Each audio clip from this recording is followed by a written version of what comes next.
ओम नमो भगवते वासुदेवाय नमः। वासुदेव की कृपा आप पर आपके परिवार पर सदा सर्वदा बनी रहे। उम्मीद है कि आपने इससे पहले का अध्याय जरूर सुना होगा, जिसमें आपने जाना था कि पुरुषोत्तम मास में किस प्रकार का भोजन करना चाहिए। और आज सुनिए पुरुषोत्तम मास महत्म का 24वां अध्याय, जिसमें आज आप सुनेंगे आगे की कथा।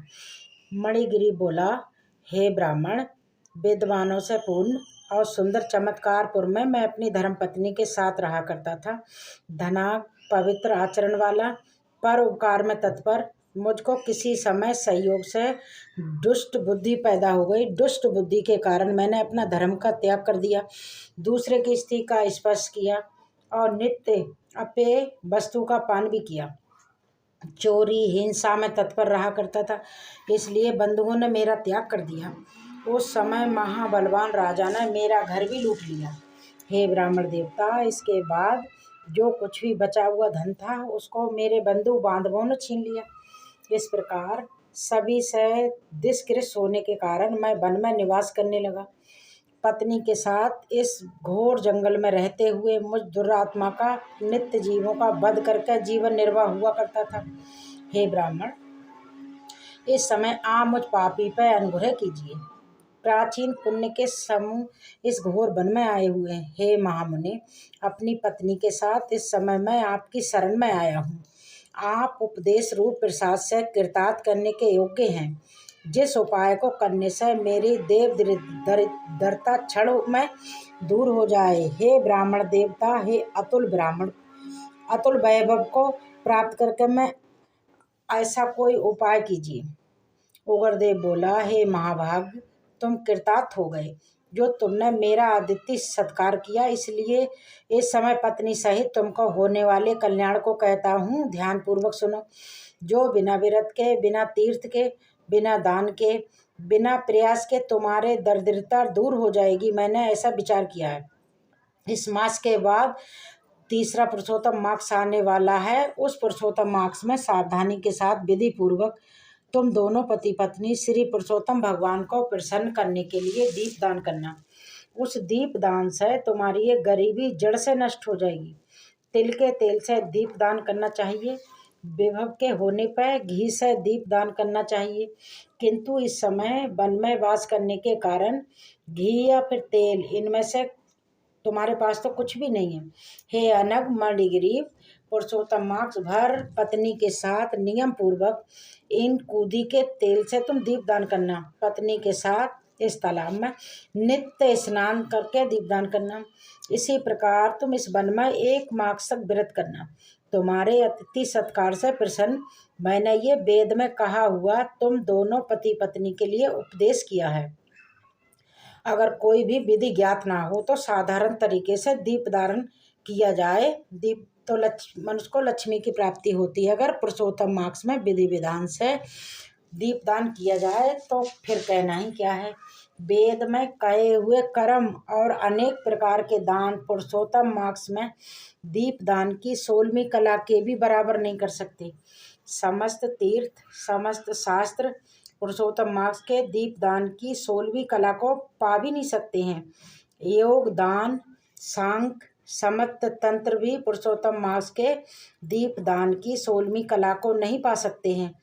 कृक्ष, चांद्रायन आदि समत्त व्रत पुरुषोत्तम मास के दीपदान की 16वीं कला की बराबरी नहीं कर सकते।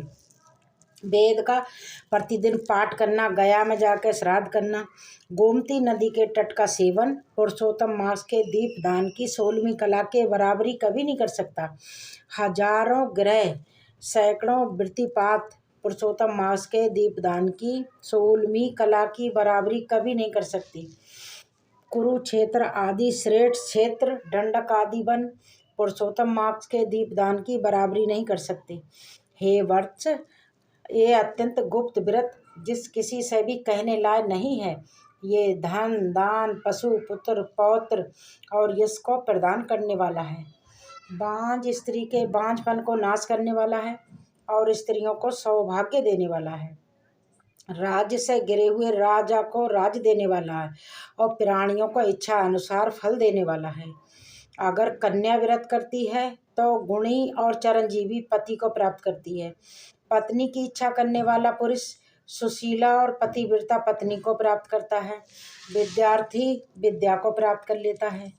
सिद्धि चाहने वाला अच्छी तरह सिद्धि को प्राप्त कर लेता है। खजाने की इच्छा रखने वाला खजाना प्राप्त करता है। मोक्ष को चाहने वाला मोक्ष को प्राप्त करता है।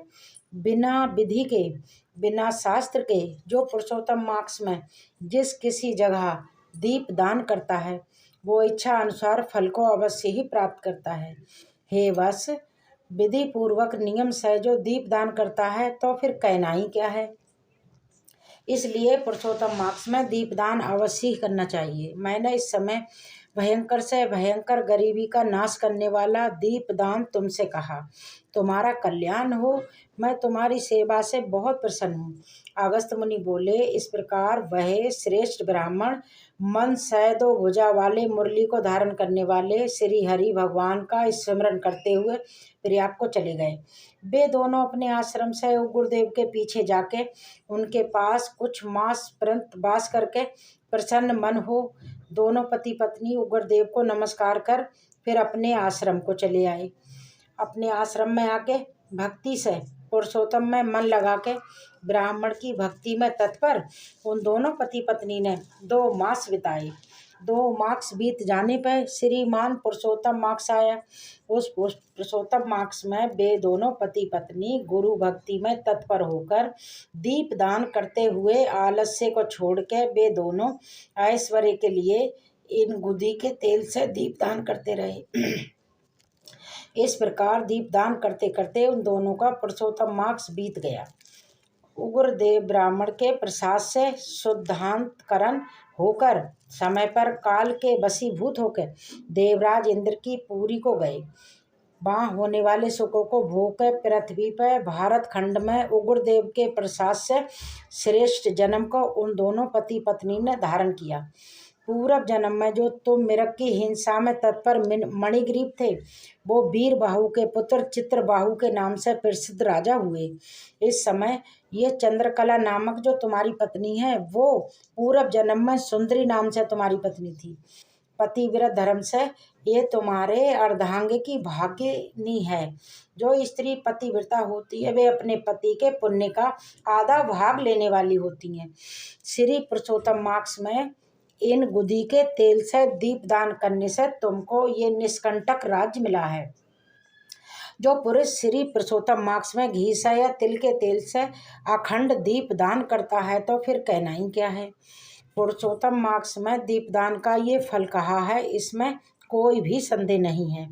जो उपास नियमों से श्री पुरुषोत्तम मास का सेवन करता है तो फिर उसका कहना ही क्या है।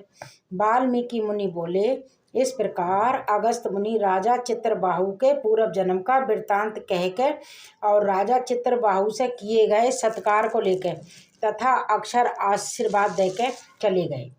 इसके बाद जो कुछ भी हुआ भक्त जनों उसका वृत्तांत आप सभी अगले अध्याय में जरूर सुनिएगा। अधिक मास की परम एकादशी आने वाली